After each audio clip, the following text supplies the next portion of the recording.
अगर आप भी एक ऐसा कंट्री देख रहे हैं जो कि आपकी ट्रैवल हिस्ट्री को स्ट्रॉन्ग कर सके, आपकी प्रोफाइल को बहुत बेहतर कर सके, उसके बाद अगर आप इटली, स्पेन, माल्टा, पुर्तगाल, शेंजन का कोई भी कंट्री, उससे हटके आयरलैंड, यूके या किसी भी बड़े कंट्री में अप्लाई करें तो आपका वीजा आसानी से लग सके, बड़े ममालिक का भी। आपको चाहिए कि अगर आप भी यूरोप जोन में अप्लाई करना चाहते हैं, यूरोप का कोई भी कंट्री देख रहे हैं, तो सर्बिया को इस टाइम पे प्रायोरिटी पे रखें, क्योंकि सर्बिया की करंटली वीजा रेशो बहुत अच्छी है। और जैसा कि आपको पता है कि पहले इसका था कि आपको किसी भी तरह की कोई अपॉइंटमेंट नहीं लेनी पड़ती है, इसका सारा प्रोसीजर ही ऑनलाइन होता है। अस्सलाम वालेकुम व्यूअर्स, मैं हूँ फायजा कमल और आप देख रहे हैं एफके वीजा कंसल्टेंट का ऑफिशियल पेज। आज हम बात करने जा रहे हैं एक ऐसे कंट्री के बारे में जो कि ईस्ट यूरोप का हिस्सा है। वो लोग जो यूरोप जोन में जाना चाहते हैं और प्रायोरिटी देते हैं स्पेन, इटली, बेल्जियम, फ्रांस, इन कंट्रीज की तरफ जाने के लिए, तो मैं आज उनके साथ डिस्कस करने जा रही हूँ यूरोप का एक ऐसा कंट्री जिसका नाम है सर्बिया। तो मैं बात कर रही हूँ सर्बिया के हवाले से, जो कि हंगरी, रोमानिया, क्रोएशिया, इन कंट्रीज के करीब लगता है। तो यानी कि एक तरह से ये यूरोप का हिस्सा ही है। अगर आप भी एक ऐसा कंट्री देख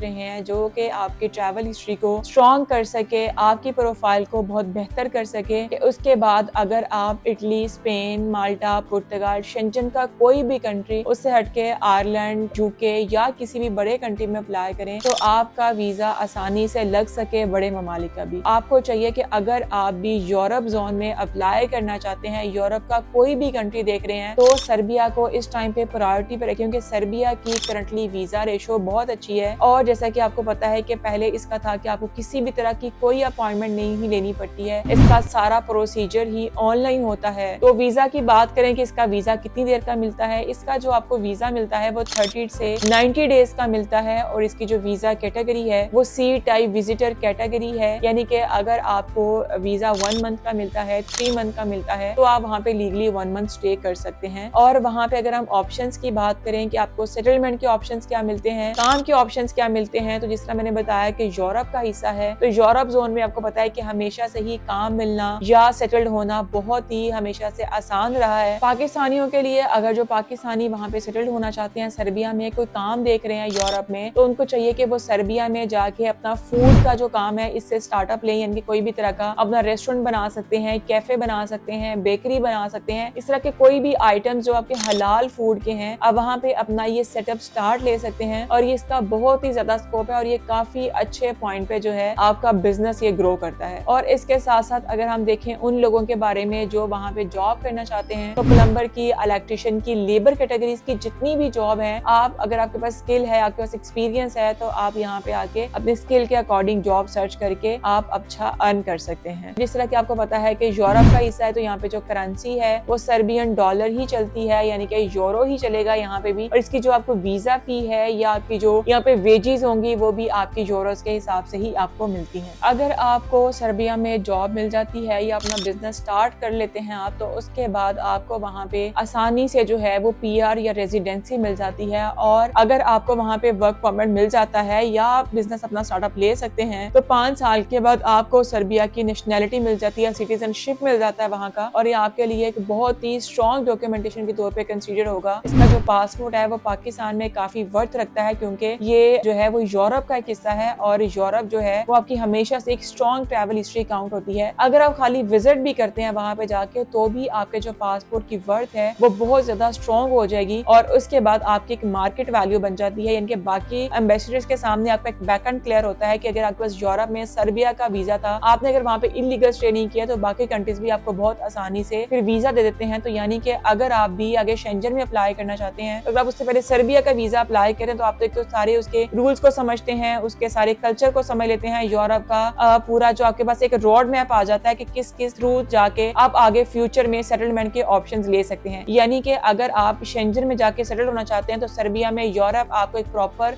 एक पाथवे देगा आगे फ्यूचर में सेटलमेंट के हवाले से। अब हम डिस्कस करते हैं कि सर्बिया का वीजा कितनी देर का लगेगा और इसके लिए वीजा फी कितनी जरूरी है और सर्बिया को क्यों कंसीडर किया जाए। और इसके साथ साथ आज हम डिस्कस करेंगे क्या इसके लिए किसी भी तरह का इन्विटेशन इन्विटेशन, स्पॉन्सर वगैरह की जरूरत पड़ती है या नहीं। तो जिस तरह सर्बिया का मैंने बताया कि सारा प्रोसेस ही ऑनलाइन है, इसके सारे डॉक्यूमेंट्स हमें आपके जो हैं वो हार्ड फॉर्म में नहीं चाहिए होते हैं, बल्कि सारे डॉक्यूमेंट्स हमें आपके स्कैन फॉर्म में चाहिए होते हैं। और इसकी जो वीजा फी है वो 60 से 90 यूरो के करीब आपकी वीजा फी है। 30 से 90 डेज का आपको विजिट वीजा मिलता है। सी टाइप वीजा की कैटेगरी है जिसको विजिटर वीजा कहलाता है जो। और आपको सर्बिया क्यों कंसीडर करना चाहिए? क्योंकि इसमें जो लाइफस्टाइल है वो यूरोप के जैसा है और इसमें जो लिविंग कॉस्ट है वो यूरोप से कहीं ज्यादा कम है। बिजनेस अपॉर्चुनिटी यूरोप से कहीं ज्यादा आपको मिल जाएंगी और इसके अलावा इसका जो है आपको पेपर्स बहुत जल्दी और बहुत आसानी से मिल जाते हैं। तो आपको चाहिए कि आप सर्बिया का विजिट वीजा जरूर अप्लाई करें। और इसके लिए हमें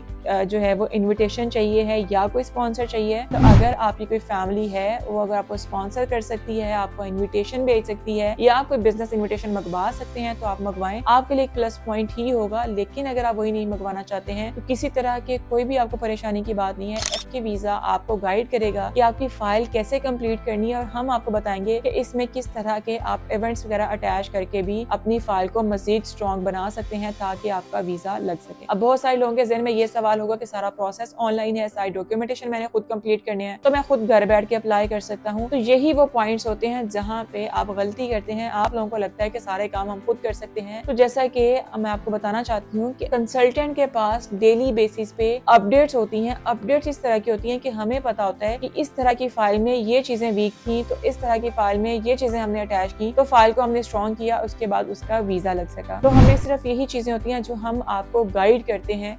हम आपकी फाइल को उसी हिसाब से स्ट्रॉन्ग करते हैं जिसकी बेस पे आपका जो है वो वीजा लग सकता है। अगर आप भी सर्बिया का विजिट वीजा अप्लाई करना चाहते हैं और एफके वीजा की सर्विसेज लेना चाहते हैं ताकि हम आपका जो है वो पासपोर्ट उसके एक वर्थ बढ़ा सकें और आपका पासपोर्ट जो है वो अच्छी ट्रैवल हिस्ट्री के तौर पे काउंट हो सके, तो अगर आप भी सर्बिया का विजिट वीजा अप्लाई करना चाहते हैं, हमसे गाइडलाइन लेना चाहते हैं इसकी प्रॉपर वेबसाइट के हवाले से, कौन सी ऑथेंटिक वेबसाइट है और किस तरह से डॉक्यूमेंटेशन को कंप्लीट करना है, तो दिए गए नंबर पे हमें कॉल या मैसेज करके प्रॉपर गाइडलाइन ले सकते हैं या दिए गए एड्रेस पे हमारा ऑफिस विजिट करके हमारी टीम से प्रॉपर रहनुमाई लेके आप भी अपना यूरोप जाने का ख्वाब पूरा कर सकते हैं।